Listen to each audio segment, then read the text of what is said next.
understand the collection of all proteins in the proteome. So that requires just looking at everything. That's the untargeted part. And then after you do that, you might find some specific ones that serve as good markers of the time of death or other characteristics. And that's the targeted. Okay. What are some of the different clues that we can draw from looking at the proteome? We've talked a little bit about time of death, but what are some of the other ones? Yeah, so my study involves essentially trying to address two main points. One is the time since death, and that's what we are discussing about. But then the other one is also trying to understand something about the chronological age of a person. So when I say chronological, I just mean basically the age in years of that person. So imagine we are on a crime scene and we find a skeleton, and the anthropologists can easily understand if the person is like an adult or if it's a juvenile or whatever. In case we are dealing with adults, it gets quite difficult to estimate precisely the age of that person at the time of death. And that's what we call age of death. So basically the chronological age of that person. And as you can understand, that will be like another very informative clue for investigators and the police. Because like if you don't know, for example, who that person is, understanding precisely that age, the age of that person can really help in refining, the potential list of like individuals, to overall identify then the individual. So, understanding the age starting from bones, it's challenging. When you're dealing with adults, you can look at some specific parameters. So by morphologically examining the bones, by looking at specific features in specific bones, you can get an estimation. But dealing with adults, it's complex. Like I was very impressed once I went to this website. It's basically an Italian website on which they put together all the information about unidentified individuals that they may find somewhere or missing people. So it's like a website in which they put information about people that they eventually found dead, and then they are trying to, put a name to that person and so on. And so in those cases, it's crucial to give how many details, the more details you can to the families in order to understand if they can eventually recognize, a family member or a friend or whatsoever. And if you go on those websites, when they find skeletal remains, adults, sometimes for the estimated age, they put an asterisk, which means like literally like no clues. And that's really scary because if you don't have any kind of, soft tissues there anymore, you can't recognize a person because the facial structure is not there anymore. And you're just basically have a bunch of bones. If you can't either understand the age of that person, putting a name, it's extremely challenging. So my research is trying to go in that direction. Like instead of having an asterisk, having like an estimation of an age. Maybe it's not going to be the most accurate estimation, but if it's already an estimation with a plus minus, X amount of years, that will really help and will really improve the situation that we have right now. So that's another information that can be given by proteins. And that's all associated with the fact that our bodies are producing proteins in certain moments of our life. Hi, this is Michael at AFM Radio Mission Control. As you probably know, Astronomy.fm is an all-volunteer organization, and while we produce a number of wonderful live programs like Space Pirate Radio, York Universe, First Light, and The Event Horizon, once in a while we just need a night off. So rather than going live, we're going to go with a classic presentation. We hope you enjoyed this program from our archives, and thanks for listening to the Voice of Astronomy, around the world and across the known universe. From Astronomy.fm, this is AFM Radio. If you enjoy Astronomy FM radio, please let us know with a small donation. We do rely on your support, and it's true. Every little bit counts. Hi, this is Michael at AFM Radio Mission Control. As you probably know, Astronomy.fm is an all-volunteer organization, and while we produce a number of wonderful live programs like Space Pirate Radio, York Universe, First Light, and The Event Horizon, once in a while we just need a night off. So rather than going live, we're going to go with a classic presentation. We hope you enjoyed this program from our archives. And thanks for listening to the Voice of Astronomy, around the world and across the known universe. From astronomy.fm, this is AFM Radio. If you enjoy Astronomy FM radio, please let us know with a small donation. We do rely on your support, and it's true. Hi, this is Michael at AFM Radio Mission Control. As you probably know, Astronomy.fm is an all-volunteer organization, and while we produce a number of wonderful live programs like Space Pirate Radio, York Universe, First Light, and the Event Horizon, once in a while we just need a night off. So rather than going live, we're going to go with a classic presentation. We hope you enjoyed this program from our archives, and thanks for listening to the Voice of Astronomy, around the world and across the known universe. From Astronomy.fm, this is AFM Radio. If you enjoy Astronomy FM radio, please let us know with a small donation. We do rely on your support, and it's true. Hi, this is Michael at AFM Radio Mission Control. As you probably know, Astronomy.fm is an all-volunteer organization, and while we produce a number of wonderful live programs like Space Pirate Radio, York Universe, First Light, and the Event Horizon, once in a while we just need a night off. So rather than going live, we're going to go with a classic presentation. We hope you enjoyed this program from our archives, and thanks for listening to the Voice of Astronomy, around the world and across the known universe. From astronomy.fm, this is AFM Radio. If you enjoy Astronomy FM radio, please let us know with a small donation. We do rely on your support, and it's true. Hi, this is Michael at AFM Radio Mission Control. As you probably know, Astronomy.fm is an all-volunteer organization, and while we produce a number of wonderful live programs like Space Pirate Radio, York Universe, First Light, and the Event Horizon, once in a while we just need a night off. So rather than going live, we're going to go with a classic presentation. We hope you enjoyed this program from our archives, and thanks for listening to the Voice of Astronomy, around the world and across the known universe. From astronomy.fm, this is AFM Radio. If you enjoy Astronomy FM radio, please let us know with a small donation. We do rely on your support, and it's true. Hi, this is Michael at AFM Radio Mission Control. As you probably know, Astronomy.fm is an all-volunteer organization, and while we produce a number of wonderful live programs like Space Pirate Radio, York Universe, First Light, and the Event Horizon, once in a while we just need a night off. So rather than going live, we're going to go with a classic presentation. We hope you enjoyed this program from our archives, and thanks for listening to the Voice of Astronomy, around the world and across the known universe. From astronomy.fm, this is AFM Radio. If you enjoy Astronomy FM radio, please let us know with a small donation. We do rely on your support, and it's true. Hi, this is Michael at AFM Radio Mission Control. As you probably know, Astronomy.fm is an all-volunteer organization, and while we produce a number of wonderful live programs like Space Pirate Radio, York Universe, First Light, and the Event Horizon, once in a while we just need a night off. So rather than going live, we're going to go with a classic presentation. We hope you enjoyed this program from our archives, and thanks for listening to the Voice of Astronomy, around the world and across the known universe. From astronomy.fm, this is AFM Radio. If you enjoy Astronomy FM radio, please let us know with a small donation. We do rely on your support, and it's true. Hi, this is Michael at AFM Radio Mission Control. As you probably know, Astronomy.fm is an all-volunteer organization, and while we produce a number of wonderful live programs like Space Pirate Radio, York Universe, First Light, and the Event Horizon, once in a while we just need a night off. So rather than going live, we're going to go with a classic presentation. We hope you enjoyed this program from our archives, and thanks for listening to the Voice of Astronomy, around the world and across the known universe. From astronomy.fm, this is AFM Radio. If you enjoy Astronomy FM radio, please let us know with a small donation. We do rely on your support, and it's true. Hi, this is Michael at AFM Radio Mission Control. As you probably know, Astronomy.fm is an all-volunteer organization, and while we produce a number of wonderful live programs like Space Pirate Radio, York Universe, First Light, and the Event Horizon, once in a while we just need a night off. So rather than going live, we're going to go with a classic presentation. We hope you enjoyed this program from our archives, and thanks for listening to the Voice of Astronomy, around the world and across the known universe. From astronomy.fm, this is AFM Radio. If you enjoy Astronomy FM radio, please let us know with a small donation. We do rely on your support, and it's true. Hi, this is Michael at AFM Radio Mission Control.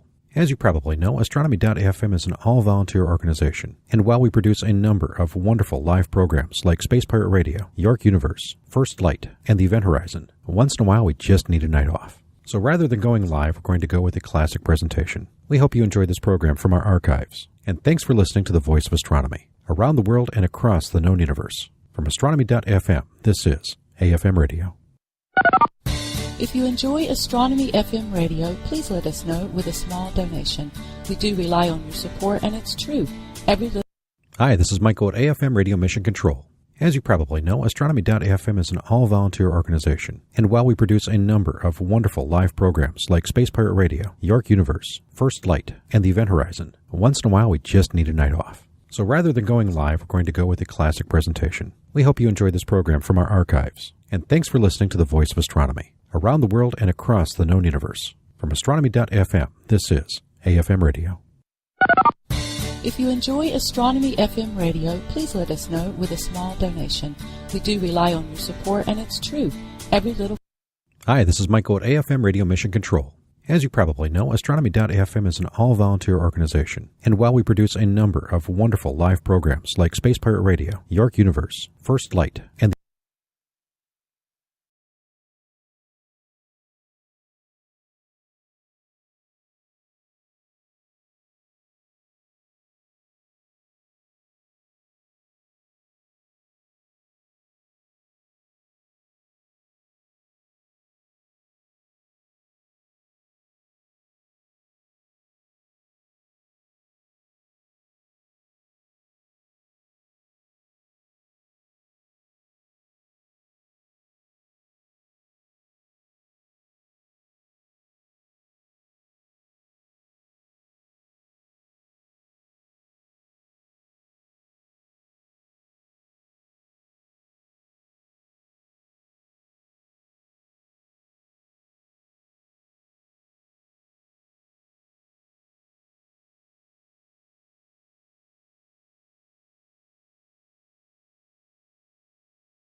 University, Toronto.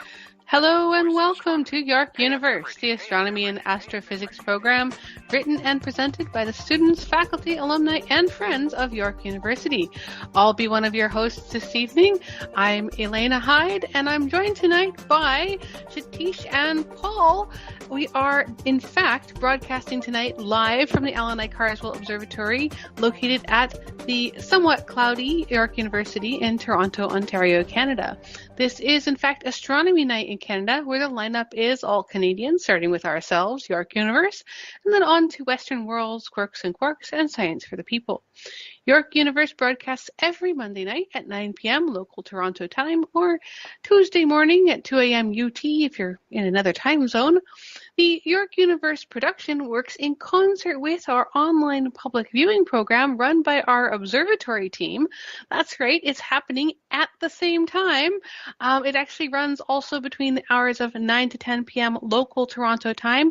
You can head on over to observatory.info.yorku.ca and follow the links to OPV for online public viewing, or you can head over to our YouTube channel direct and see them. That's York U Observatory on YouTube. They're probably broadcasting right now. This broadcast is powered by and in partnership with Astronomy.fm, the voice of astronomy. If you have any questions or comments for our past shows or suggestions for future topics, please send us an email at observe@yorku.ca. As an extra note, you can always connect with us on Twitter or Instagram at the handle @York Observatory and Facebook at Allan Carswell Obs. All of our programs are free, but if you'd like to make a donation, you can see our website at observatory.info.yorku.ca. Well, welcome everyone to this first night back after the Halloween weekend. We have all kinds of great astronomy stuff coming up, but also all kinds of great astronomy stuff that has happened in the past. Paul and Satish, how are you both doing this evening? Excellent indeed, Elena. Hard to believe that it is November. Wow. Halloween yesterday and November today. Oh, wow. So little of the year left. I like the way it sounded, like pronounced November. Never thought of that. But I'm only looking at non-clear skies. Like I stare at the skies and, well, that's my story. So it's cloudy is what you're saying? It's cloudy. It rains. Yeah. I guess it's good for Halloween, but not necessarily for observing. Well, Vancouver is renowned for being cloudy from July 1st to June 30th.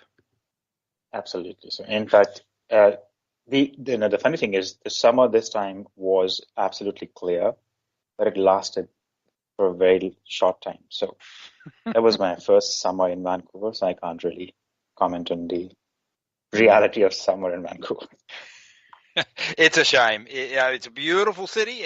The West Coast is spectacular, but the weather in terms of astronomical weather, it leaves much to be desired. Yeah, so we've not been doing too much better here the last few weeks, but I'm hoping that's true. It's true. Hey, you've got to learn patience if you want to be an astronomer. It's as simple as that. Absolutely. Keep ourselves busy by, I don't know, looking at what was happening in space and astronomy history.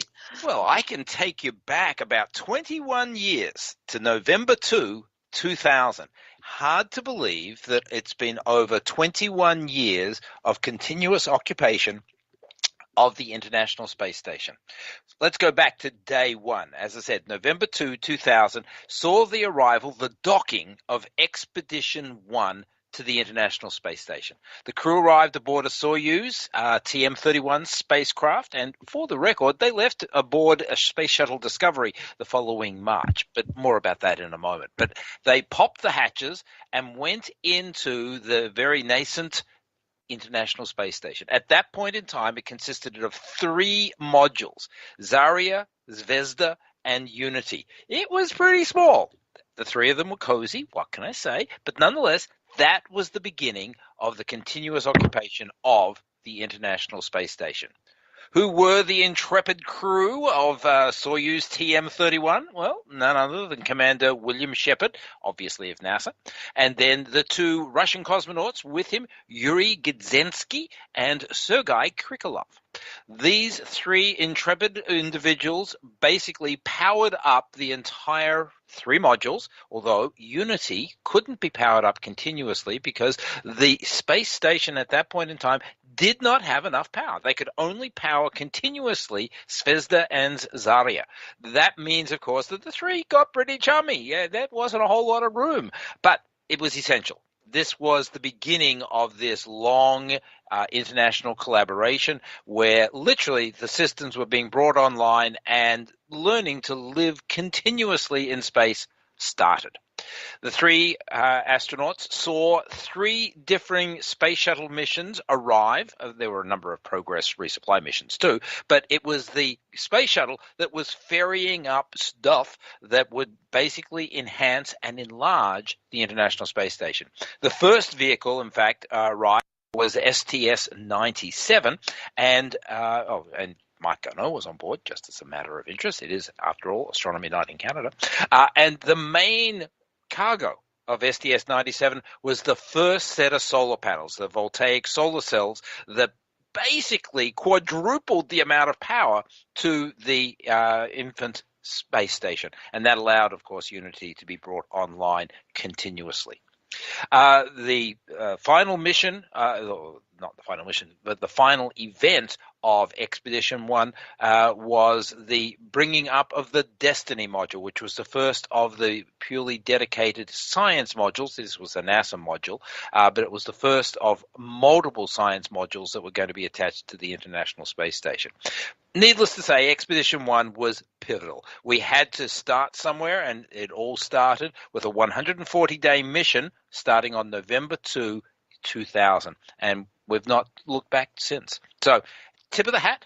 Cheers to the Expedition 1 crew. And they also, by the way, started that rather interesting little, I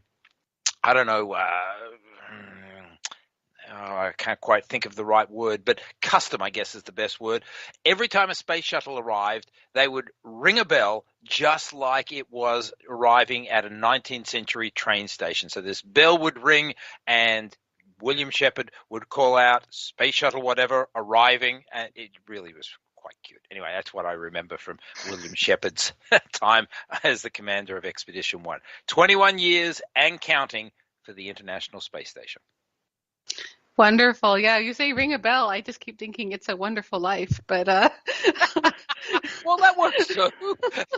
but yeah, no, it's a great. It really is amazing that it has been 21 years, and Expedition going up, and then Endeavour, which came up. Oh gosh, I don't remember when Endeavour was actually going up, but I remember thinking when I read about it that I couldn't remember if it was the space shuttle, the shuttle flight that happened first, or the Star Trek ship that got named first. Oh, Because this is one of the things that happens if you get a lot of Star Trek and a lot of astronomy.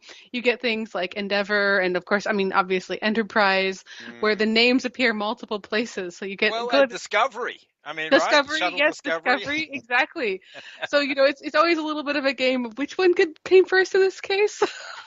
Well, that's true. Well, of course, Endeavour came into existence after the loss of Challenger. So Yes. Endeavour came into existence in the late 80s, but I can't remember when Endeavour of Star Trek fame actually materialized.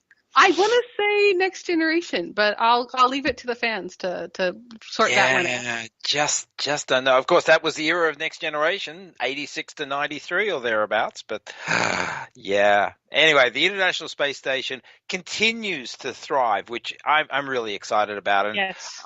I get a little worried when we talk about decommissioning it. I'm hoping that, even if the various space agencies decide that it's becoming too expensive, I really do hope that they transition it over to the private sector so it can continue to be used. It's such a venerable vehicle. It's hard to imagine Earth orbit without the International Space Station. Yeah, well, it took 21 years for it to get this awesome. I mean, as you say, when they first started off, it was such a tiny little cramped place. Now they're up there making like tacos with real jalapeno peppers. Yes, I saw that. That's and right. drinking, espresso. And it's like, this actually sounds like a nice place to go now. I mean, we should keep it around, right?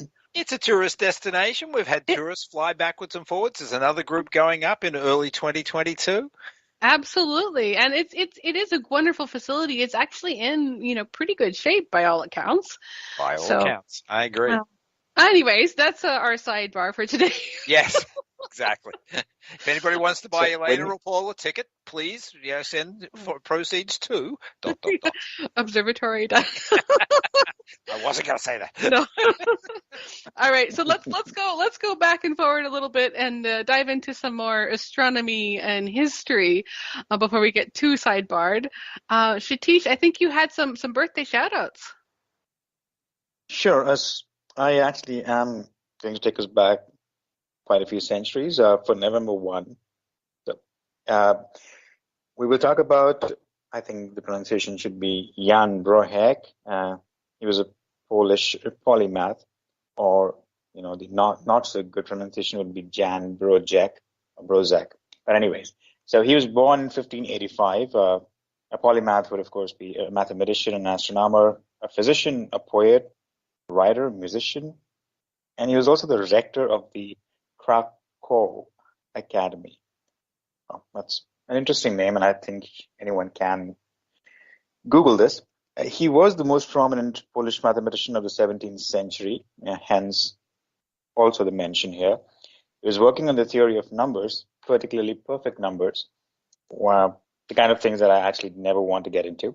And he also worked on geometry. He also studied medicine, theology, and geodesy.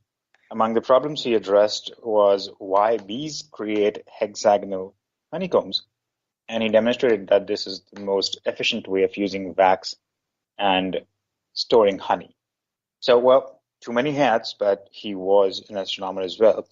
And for those of us who want a real bite of it, is because he contributed to a greater knowledge of Nicholas Copernicus' theories. And he was a very ardent supporter and probably an early prospective biographer. So that's one shout out for Jan Brohek. And for the same date and 3 centuries later,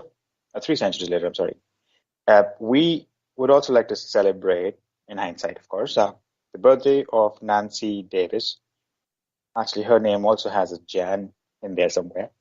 She is an astronaut, or she was an astronaut, and she's still alive, I think. She was born in 1953. She was an engineer who joined the NASA's Marshall Space Flight Center as an aerospace engineer.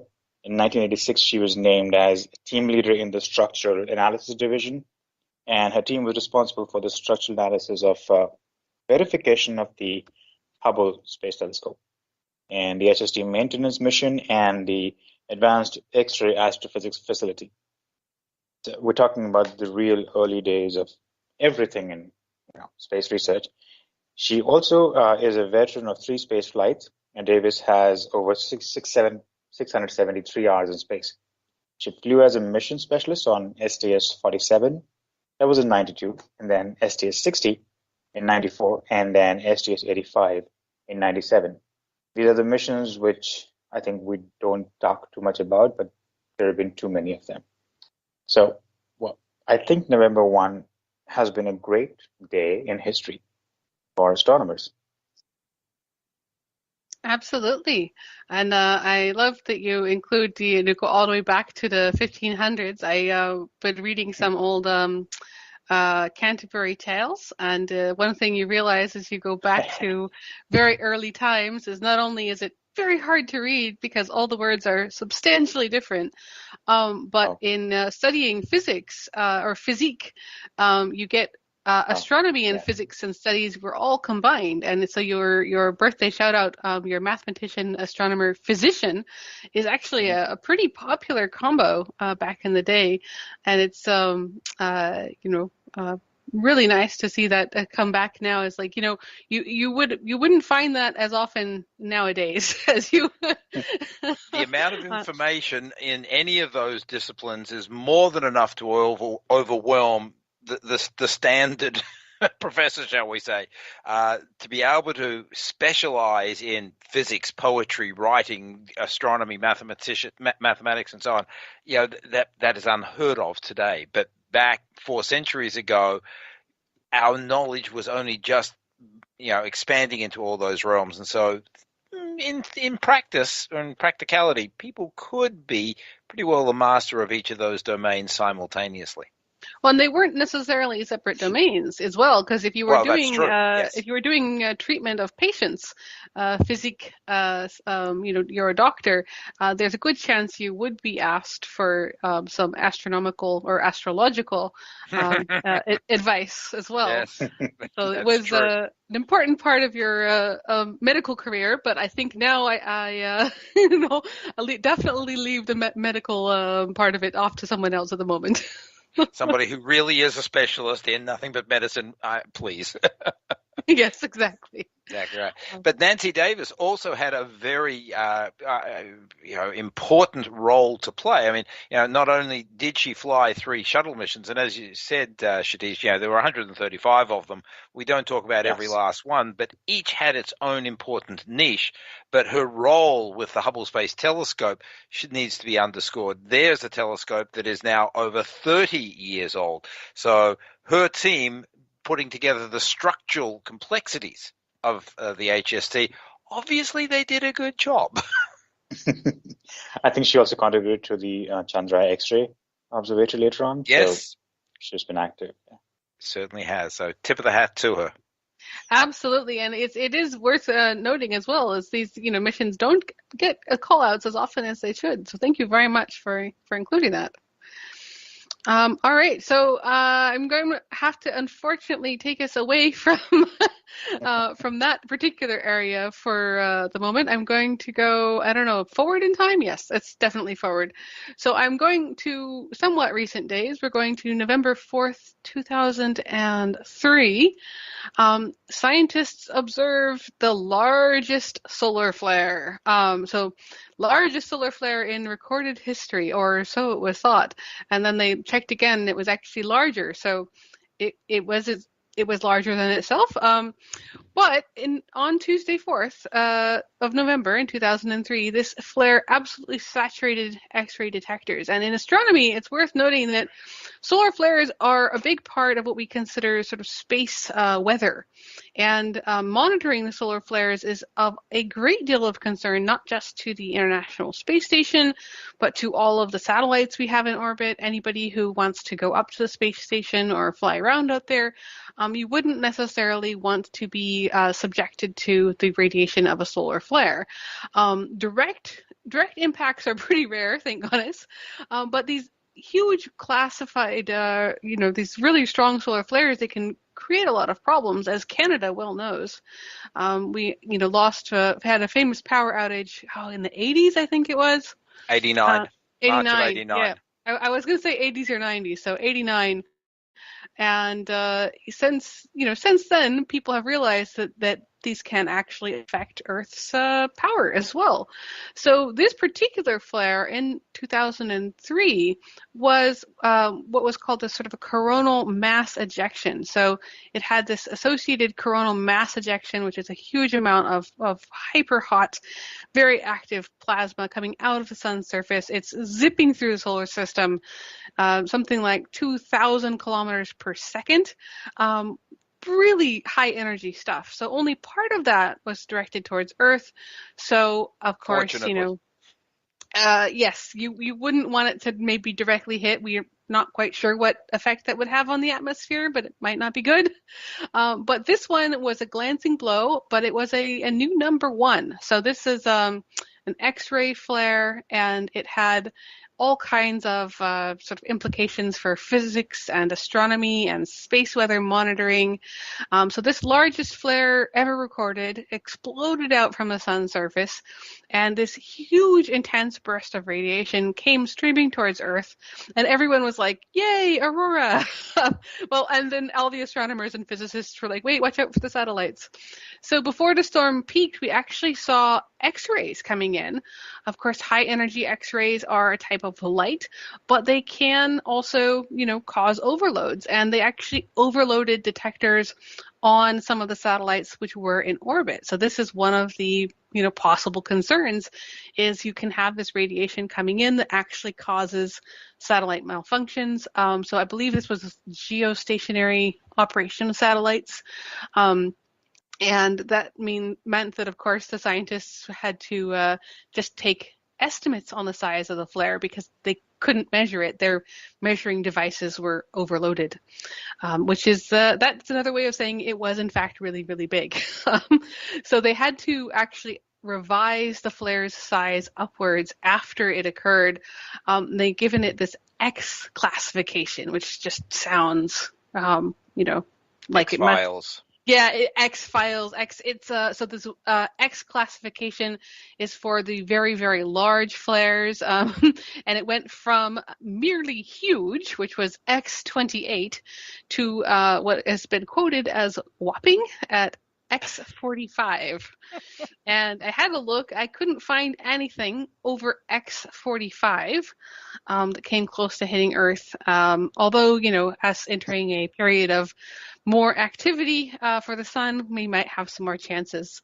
Now that said, this particular flare, it's if it had actually directly impacted Earth, might have done quite a lot of damage to electrical networks. There might have been power outages. This flare, X-ray radiation, was quite substantial, and none of it reached the surface of Earth because, thank goodness, we have a magnetic field and a lovely atmosphere protecting us. So hooray for having a molten core. Good stuff. So it was really, really cool, and it was just at the right time, at the right for Earth, where we had enough knowledge in physics and space sciences to where we could actually go ahead and estimate what was happening with this particular solar flare. And since then, we've continued to study the sun and solar flares and, use solar measurements to sort of calibrate the response of our estimates for how our atmosphere is going to react to X-rays.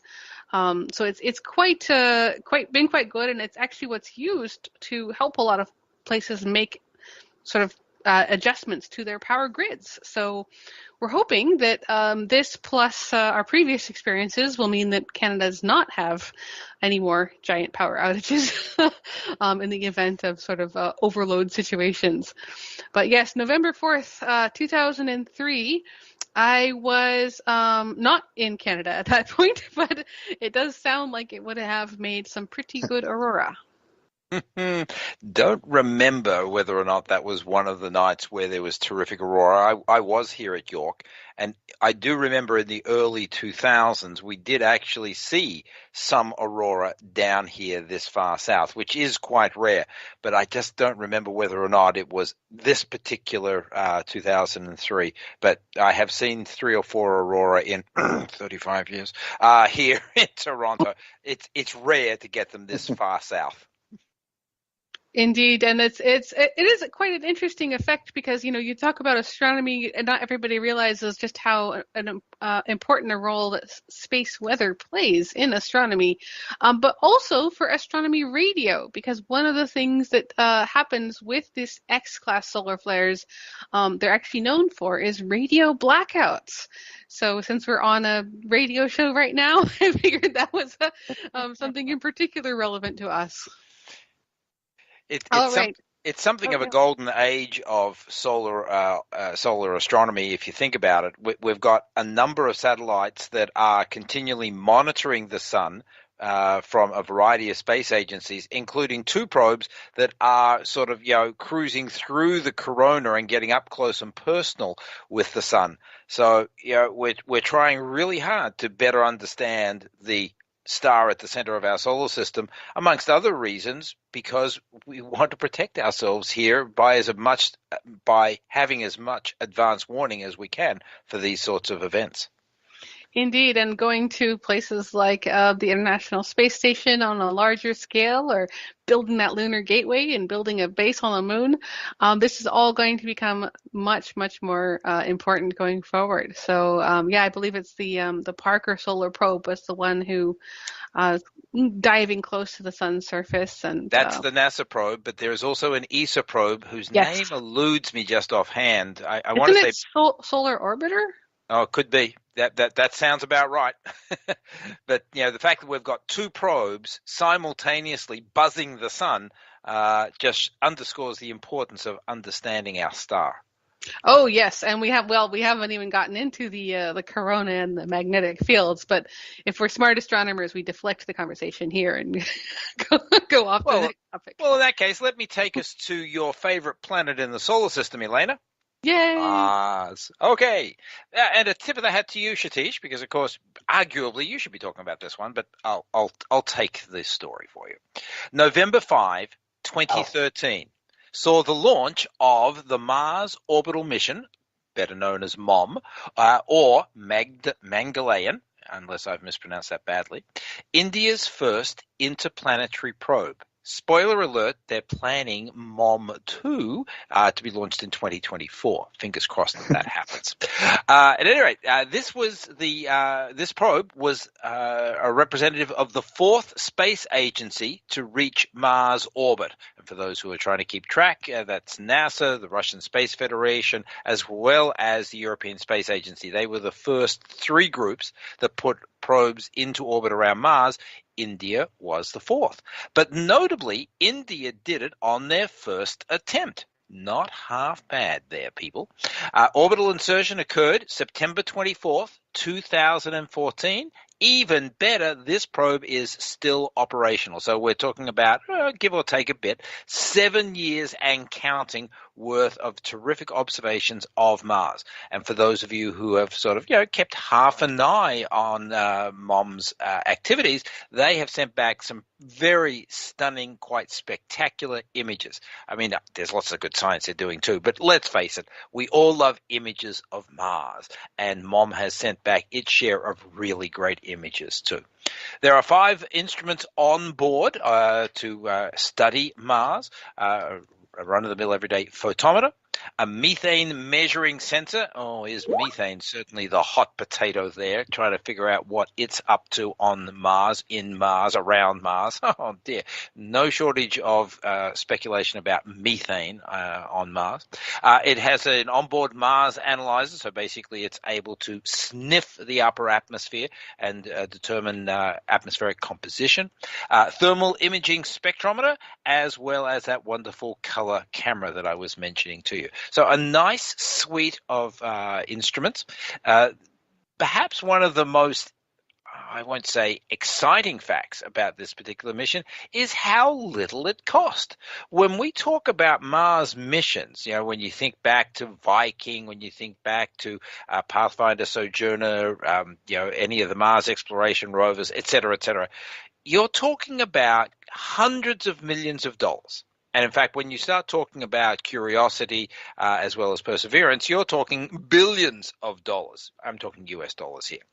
Mangalyaan, MOM, was put together, launched, and is successfully operating around Mars, and it only cost about 73 million US dollars. Let's order 3 or 4 of them, people. Here, I mean, this is cheap at 10 times the price. So, they managed to put together this terrific probe, and there's all sorts of good reasons for that. They applied the KISS principle. Keep it simple. It was very modular. It was very, state-of-the-art instruments. They weren't trying to reinvent the wheel. They were taking off-the-shelf type technology, putting it together in a very sensible fashion. They didn't go out of their way to try and produce something that was that unique. Rather, they stayed with what worked. They kept it simple. They launched it, and 7 years later, the success is still being garnered by the Science Research Council in India. So a tip of the hat to this very, very successful mission, India's first foray into interplanetary space, and they did it really, really well. MOM launched November 5, 2013. Indeed, yeah. This was actually one of my favorites as well. It's a great mission, and as you say, it's gotten such good science, output and such good science return, and it's. I can't wait to see what they do with MOM too. Satish, do you remember much about the original launch? Because you were probably still in India in and around that time. I was, and I had just begun to leave my job and restart my education at that time.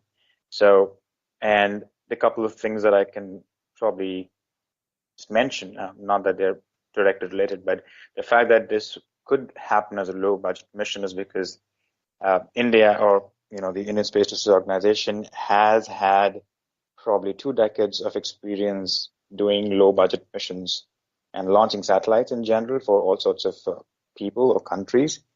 I'm just saying maybe that's one thing that could enable such a low budget mission.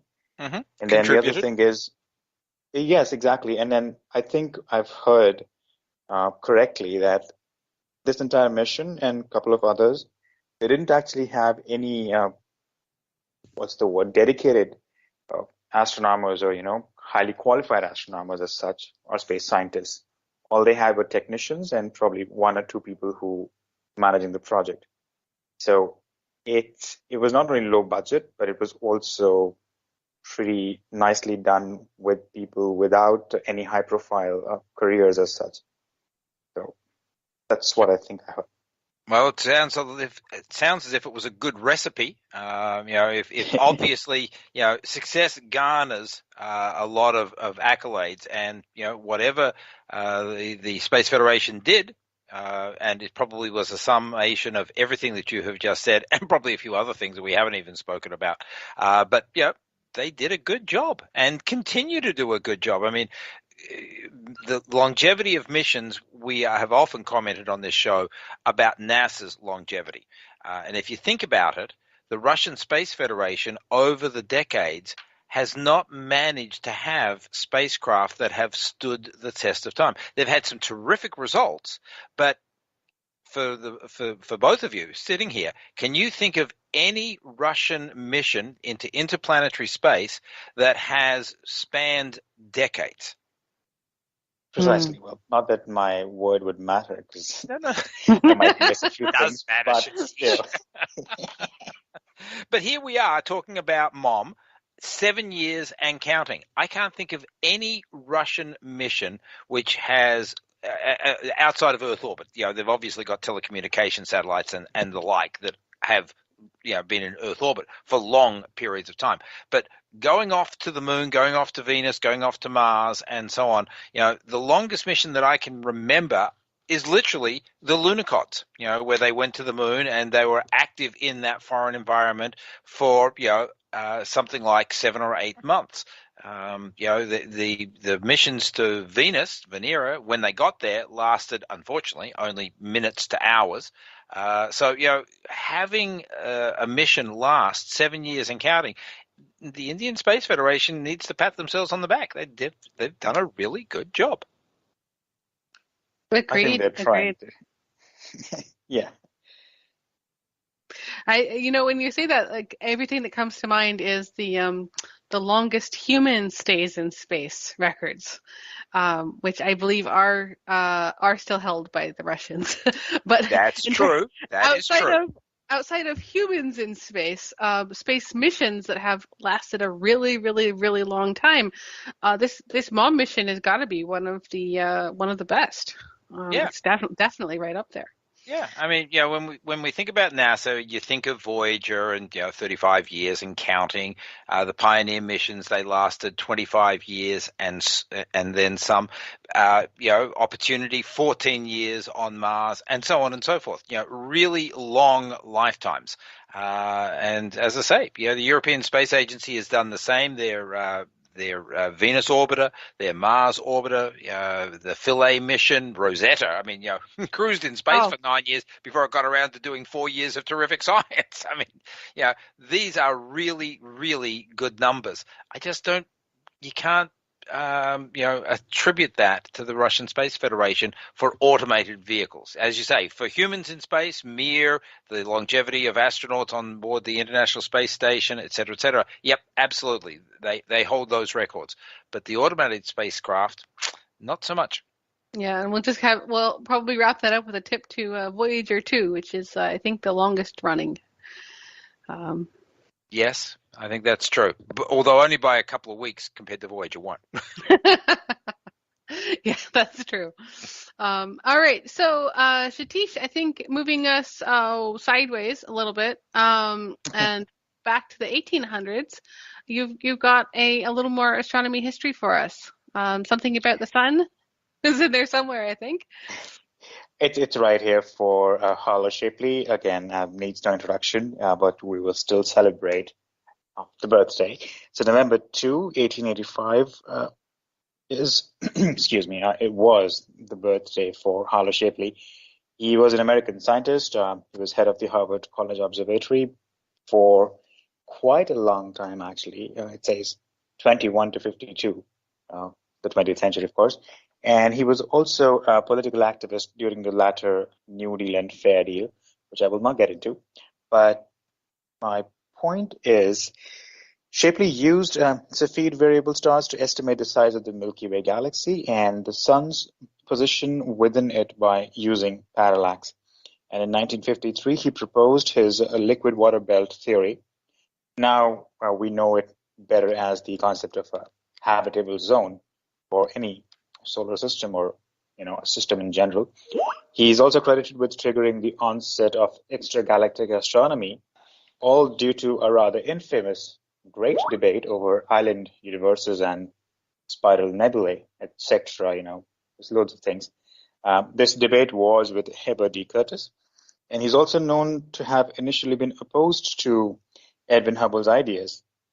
And on a different note, was associated with George Hale along with the Mount Wilson Observatory, and then later on with as I mentioned earlier, the Harvard College Observatory replacing Edward Pickering.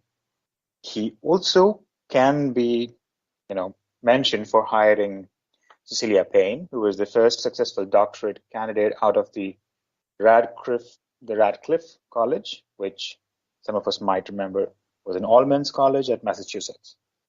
So, I'm not sure what's the word opposite to troublemaker, but he did a lot of things which really shook up the arena. So happy birthday. Certainly the great debate there with Curtis in 1920 stands out to me. In fact, the CASCA conference, the Canadian Astronomical Society conference last year, which Elena and I were part of the local organizing committee, was meant to celebrate that 100th anniversary of that really rather important debate. It really wasn't a debate. It was just, a couple of astronomers, putting forward viewpoints about the structure of the universe, not really a knock-down, drag-em-out debate.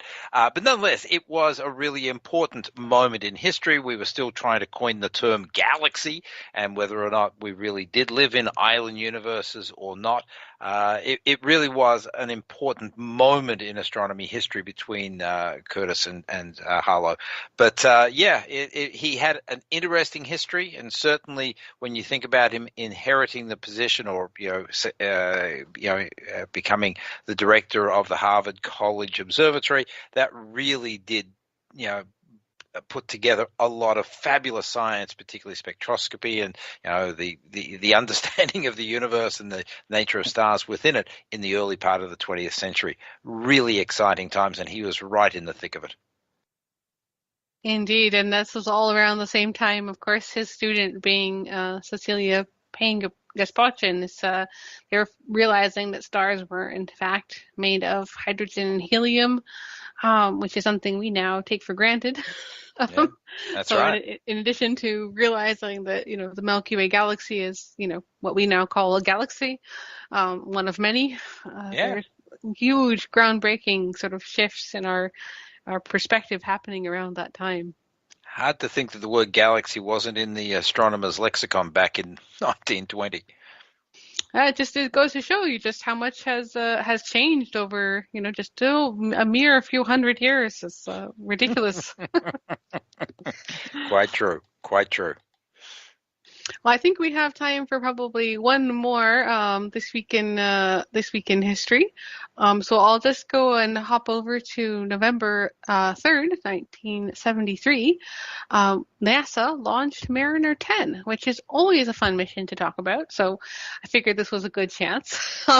Mariner 10 was launched at 1973. So we've been a bit eclectic, hopping around with our dates. So this is the 1900s. I'll just place us here.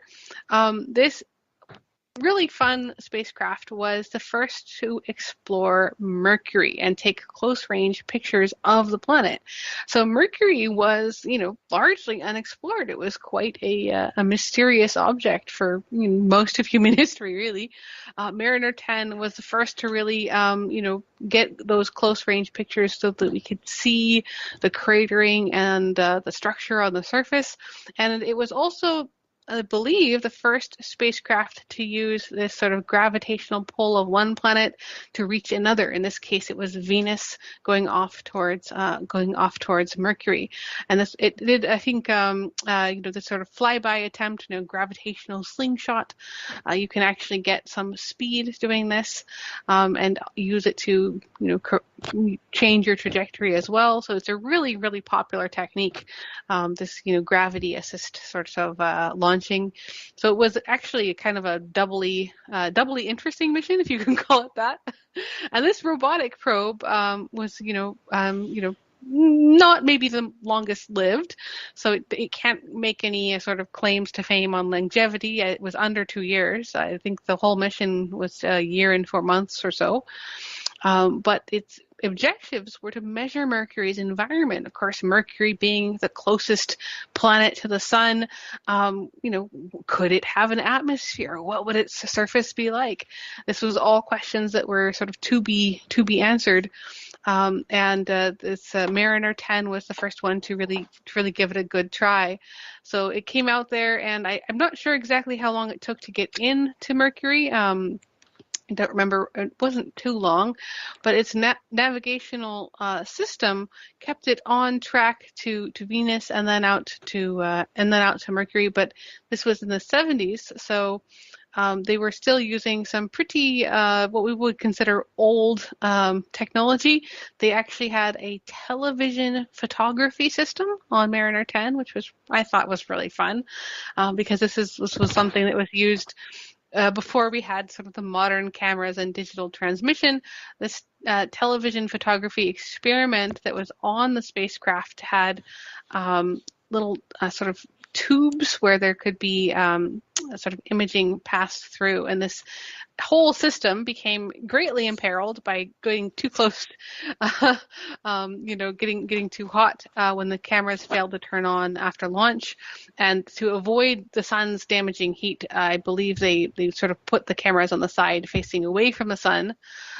So they had to heat up the cameras to prevent them from getting too cold from space. So it was this whole, sort of precarious situation, really, launching something that close to the sun. But they did manage to do it, and the test photos, showed that it was okay, and they were actually able to return about, I think, 7,000 photographs of Mercury and Venus for Mariner 10 flybys. So that's not too shabby for a initial mission. You're right. The Mariner 10 mission barely lasted 18 months, but boy, what a phenomenal 18 months. I mean, 3 flybys of Mercury and just to toss in a quick flyby of Venus just for the heck of it. And for literally 30 years, it was our Bible as far as Mercury was concerned. We didn't know anything really more about Mercury until we got around to Messenger in 2008. So from 75 to 2008, Mariner 10 remained the only probe that did any decent surveillance of Mercury. And, it did it ever so well for relatively rudimentary technology there in sort of the mid-1970s. So, very, very much a hats off, tip of the hat to the Mariner 10 mission. Absolutely. And it just goes to show, if you can think of how much we've gained from Mercury with our newer mission, how much more does that make you want to go back to Neptune and Uranus? I was like, yes. More missions. Well, I agree. An orbiter around Uranus keeps being spoken about. I still haven't seen any definitive plan, but they still keep talking. So hopefully Uranus and, as you say, Neptune, that would be really good to round out the 8 planets of our solar system. Yeah, I think we need to get the mom folks involved on this. They could make it happen. Could indeed. All right, folks, I think I should probably take a second to remind you, as we're slightly over half the broadcast, that you are in fact listening to York Universe, broadcasting live from the Allan and Carswell Observatory located at York University in Toronto, Ontario, Canada. If you would like to find out more information about our broadcast, you can always head over to observatory.info.yorku.ca. If you'd like to go ahead and check out the OPV, which is running at the same time, you can also go to that same website, or you can go to York U Observatory on YouTube and join the live chat. For questions, content on Twitter, you can find us at York Universe. And tonight you are listening to Elena, Paul, and Satish. And we're currently discussing space missions and all kinds of things. So we have on our way to, on our way to the news, we have a few important updates. So I think, Paul, you were going to give the ISS update, weren't you? I am indeed. For those of you who had your alarm clock set for an early morning launch of Crew 3 to the International Space Station, it was going to fly tomorrow morning. Turn off the alarm. There has been a small little incident, a medical incident of some description, that has grounded the crew until no earlier than Saturday evening, November 6th. Doesn't sound as if it's serious. NASA is being pretty tight-lipped about what has actually happened. But obviously, one of the 4 crew members has had some sort of incident that is of a medical nature, and out of, I'm sure, an abundance of caution, they have deferred the launch until late Saturday evening. At the moment, no earlier than 11:36 p.m. Eastern Time on Saturday, November 6th. So as I said, turn off the alarm for tomorrow morning. It ain't going to happen. The 4 astronauts who are launching, Raja Shari, Tom Mashburn, Kayla Barron, they are all NASA astronauts, and then the ESA astronaut on board, Matthias Maurer. So fingers crossed that they can get to the International Space Station on Saturday. Crew 2 is supposed to return. Well, they're not going to return now on Thursday, so they will be returning presumably sometime next week. So a little bit of a reshuffle of the International Space Station's crew agenda, but nothing too serious, it appears. Well, I hope it isn't serious. I'll go ahead and add to our little update news items. We have, of course, as most of you know by now, we are continuing our weekly Teletube broadcast on YouTube every Wednesday at 7:30. However, every first Wednesday of the month, you can now sign up for in-person tours. That's right, socially distanced, but they are happening. So if you would like to sign up and get a ticket, you can go to observatory.info.yorku.ca. Our first tour of November is, of course, this week because it is the first week of November, as mentioned before, which none of us can believe because, oh my gosh, November. Exams. What happened? Anyways, here we are in November, and we are running a live tour this Wednesday, of course, weather allowing, and every other Wednesday will still be our Teletube broadcasts. Of course, on Mondays, we'll keep up with our OPVs, and that's basically all the news that's fit to print now until, of course, our 2022 calendars come for sale, so watch out for that as well. Now, speaking of news, let's get back to some more astronomical news, shall we?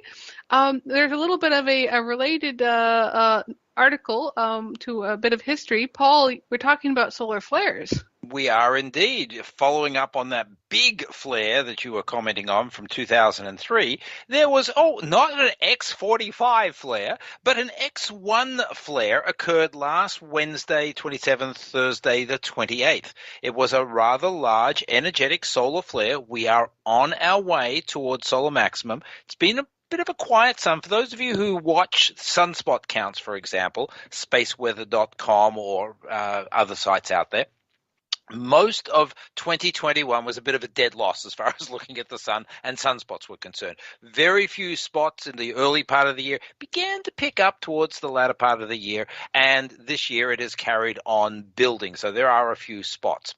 Well, one of those spots, by the name of AR2887, decided to launch unpremeditated a solar flare last Wednesday or Thursday. As I said, it was a pretty energetic one, rippled through the sun's atmosphere and launched a coronal mass ejection, so an event of significant radiation more or less towards the Earth. So in this particular instance, this is sort of one of those perfect storm type arrangements. It's one thing to have a solar flare. It's another to have a coronal mass ejection that comes from that solar flare, and will it be pointed towards the Earth? Because coronal mass ejections can come from almost any part of the solar surface, and of course not all parts of the solar surface are facing the Earth at any given moment in time. Well, this one was aimed towards us, although not square straight on, but nonetheless a glancing blow from the coronal mass ejection, this wave, this particulate wave of radiation, primarily protons and electrons, but with some heavier elements, aimed towards the Earth, began to wash over our planet Saturday evening this past weekend, most of it happening on Sunday.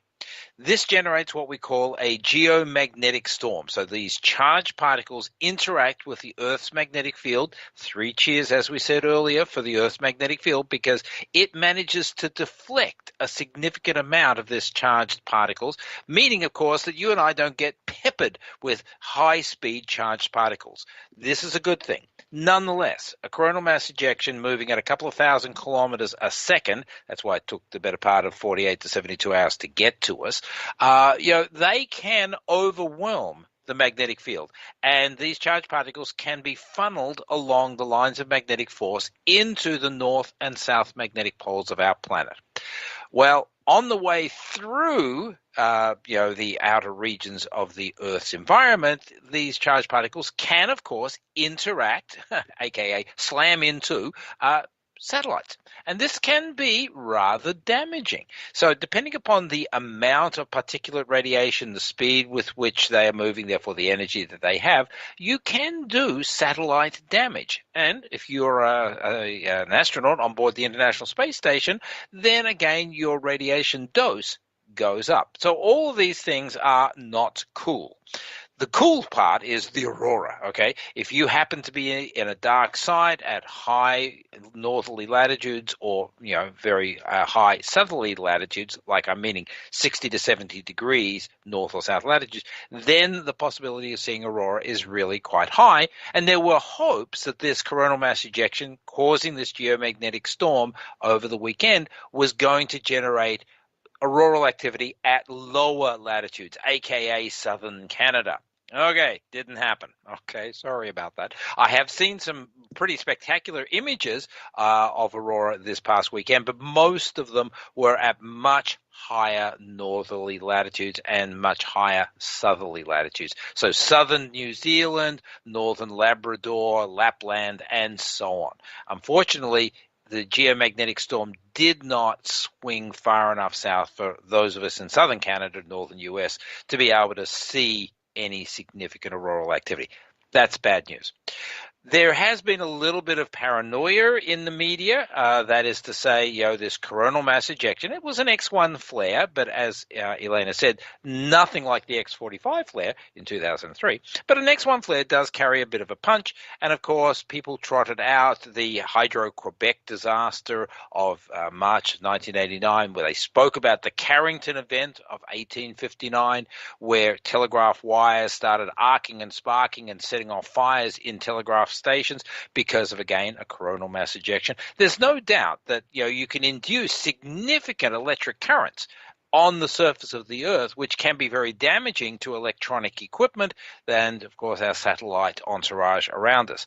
But the X1 flare from last week, and by the way, AR2887 burped again yesterday, this time an M1 flare, so this is much lower in overall radiation output. But nonetheless, it's washing towards the Earth. We can expect another geomagnetic storm November 3, November 4, but given the fact that we didn't see a whole lot of action this past weekend from an X1 flare, nobody is getting too excited